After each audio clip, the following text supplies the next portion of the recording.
বর্তমান সময়ে এক মহামারীর নাম পরকীয়া। প্রযুক্তির এই যুগে এখন আর আপনাকে পরকীয়া করার জন্য ঘরের পেছনে গিয়ে মশার কামড় খেতে হয় না।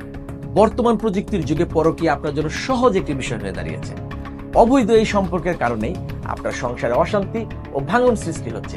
সামাজিক যোগাযোগ মাধ্যম, ফ্রি কলিং অ্যাপ ও মোবাইল ফোন আপনার সাজানো সংসার ভাঙার কাজটি ভীষণ সহজ করে দিয়েছে। তাই তো পরকীয়ার এই কুশক্তি আপনার জীবনকে লন্ডভন্ড করে দিচ্ছে। অবস্থা এমন পর্যায়ে এসেছে যে পরকীয়ার পথে বাধা হওয়ায় নিঃসন্তানকেও নির্মমভাবে হত্যা করেছে মমতাময়ী বাবা মা।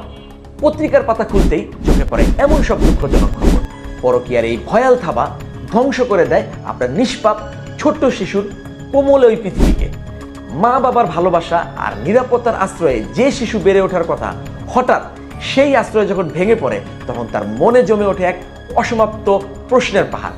একটা ছোট্ট হৃদয় বোঝে না কেন বাবা মা আলাদা থাকে, কেন তারা জন্মদিনে একসাথে হাসি মুখে কেউ আসে না।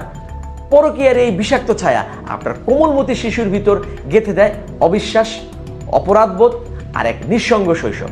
দিনকে দিন পরকীয়া আপনার আমার জীবনে মারাত্মক ব্যাধিতে রূপ নিয়েছে। দ্রুতই কোনো সমাধান না করতে পারলে ভুক্তভোগী হতে পারেন আপনি নিজেই। অবস্থা এতটাই খারাপ যে বর্তমানে বাংলাদেশে মেয়েরা পরকীয়া করলে আইনে তাদের কোনো শাস্তি নেই। এই আইনে শুধুমাত্র পুরুষেরই শাস্তি হবে। তাই নিজেকে এসব থেকে সরিয়ে রাখতে ও আপনাকে সহায়তা করতে সক্ষম আমাদের এই ভিডিওটি। আজকের এই ভিডিওতে আমি আপনাদের সাথে শেয়ার করব কেন আপনার স্ত্রী পরকীয়া করলেও আইনে কোনো শাস্তি নেই, কেন এই আইনে শুধুমাত্র আপনারই শাস্তি হবে, পরকীয়া কখন শাস্তিযোগ্য অপরাধ এবং আপনি পরকীয়া করলে আপনার কি ধরনের শাস্তি হতে পারে। জরিপ বলছে শহরাঞ্চলে 8% এবং গ্রাম অঞ্চলে 7% মানুষই বিয়ে বহির্ভূত সম্পর্কে জড়িয়ে পড়েছে। গবেষণায় দেখা যায় বর্তমানে প্রতি 10 জনের মধ্যে 3 জনই অবৈধ সম্পর্কে জড়িয়ে পড়েছেন। যাদের স্বামী প্রবাসে থাকে তাদের তুলনামূলক বেশি পরকীয়ায় জড়িয়ে পড়তে দেখা যায়। শুধুমাত্র পরকীয়ার কারণে দেশে আগের চেয়ে বিবাহ বিচ্ছেদের হার আশঙ্কাজনক হারে বেড়েছে। একজন আইনজীবী হিসাবে আমি দেখে থাকি যেসব দম্পতি আমার কাছে ডিভোর্সের জন্য আসেন এদের মধ্যে শতকরা 20% নিজেদের সম্পর্ক ভাঙার কারণ হিসেবে পরকীয়াকে দায়ী করে থাকেন। আপনার জন্য জেনে রাখা ভালো, কোনো বিবাহিত পুরুষ যদি অন্য কোনো বিবাহিত নারীর সঙ্গে জেনে শুনে শারীরিক সম্পর্ক করে, মানে পরকীয়া করে, তাহলে সেই পুরুষের 5 বছরের জেল বা জরিমানা হতে পারে। তার কারণ হচ্ছে বাংলাদেশ দণ্ডবিধির সংশ্লিষ্ট ধারায় পরকীয়ায় যে শাস্তির কথা বলা হয়েছে সেটি শুধুমাত্র পুরুষদের জন্য প্রযোজ্য। অর্থাৎ এই আইনটি করা হয়েছে শুধুমাত্র পুরুষকে শাস্তি দেওয়ার জন্য।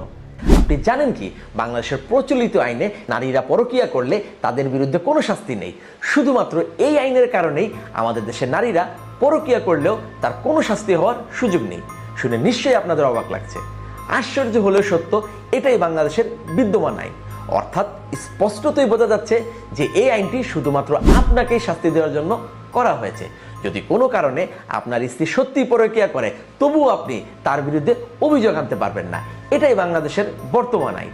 তবে আপনার স্ত্রী যার সাথে পরকীয়া করছে শুধুমাত্র সেই পুরুষের বিরুদ্ধেই আপনি মামলা বা অভিযোগ করতে পারবেন। ব্যাপারটি অদ্ভুত নয় কি? এর অর্থ হচ্ছে কোনোভাবেই নারীর কোনো শাস্তি হবে না, শুধু পুরুষ মানুষেরই শাস্তি হবে। আরো অদ্ভুত ব্যাপার হচ্ছে আপনি যদি অবিবাহিত নারীর সাথে পরকীয়া করেন সেটা কোনো অপরাধ হিসাবে গণ্য হবে না। আইনের এই অসামঞ্জস্যের কারণে এমন ঘটনাও ঘটেছে যে স্ত্রী পরকীয়া করে স্বামীর টাকা পয়সা নিয়ে বাপের বাড়ি গিয়ে উল্টো স্বামীকে নির্যাতন ও দেনমোহরের মামলা দিয়ে হয়রানি করেছে, অথচ স্বামী তার স্ত্রীর বিরুদ্ধে কোনো পদক্ষেপ নিতে পারছে না। এই আইনটি তৈরি হয়েছিল বিগত 160 বছর আগে। এত বছরে নারীর ক্ষমতায়ন হয়েছে, নারীরা পুরুষের সাথে কর্মে যোগ দিয়েছেন, নিজেদের অধিকার সম্পর্কে সচেতন হয়েছেন। তবে আইনের আর কোনো পরিবর্তন হয়নি। সচেতন মহলের অনেকে মনে করেন পরকীয়ায় দুজনকে আইনের আওতায় আনতে পারলে সামাজিক অপরাধ অনেকটা কমবে। সচেতন নাগরিক হিসাবে আপনাদের কি মনে হয় না এই আইনটি পুরুষদের জন্য বৈষম্যমূলক? দেশে আইনের মাধ্যমে নারীদেরকে পরকীয়ার অনুমতি দিয়ে অন্যদিকে শুধুমাত্র পুরুষকে শাস্তি দিয়ে সত্যিকার অর্থে কি পরকীয়া নিয়ন্ত্রণে আনা সম্ভব? প্রশ্ন রইল আপনাদের নিকট। এই অবস্থা চলতে থাকলে পাশ্চাত্যের মতো বাংলাদেশেও পারিবারিক সম্পর্কগুলো ভাঙন ধরবে। তাই সম্পর্কের ভাঙন রোধ করতে ও পরকীয়ার ভয়াল থাবা থেকে বাঁচতে আমাদের দেশের শিক্ষা ও সামাজিক ব্যবস্থায় 6টি পরিবর্তন আনা অত্যন্ত জরুরি। নিজেদের মধ্যে নৈতিকতা বিষয়ক শিক্ষা অবশ্যই প্রদান করতে হবে।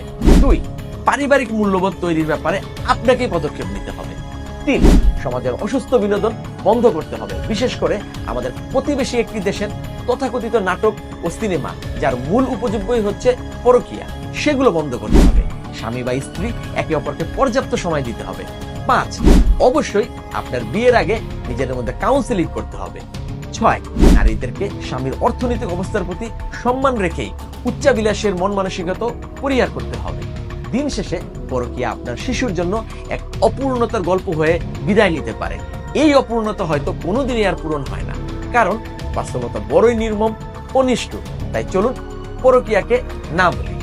বন্ধুরা, এই পদক্ষেপগুলো যদি নিজেরা মেনে চলতে পারি তাহলে আশা করাই যায় পরকীয়া অপরাধটা অনেকটা কমবে।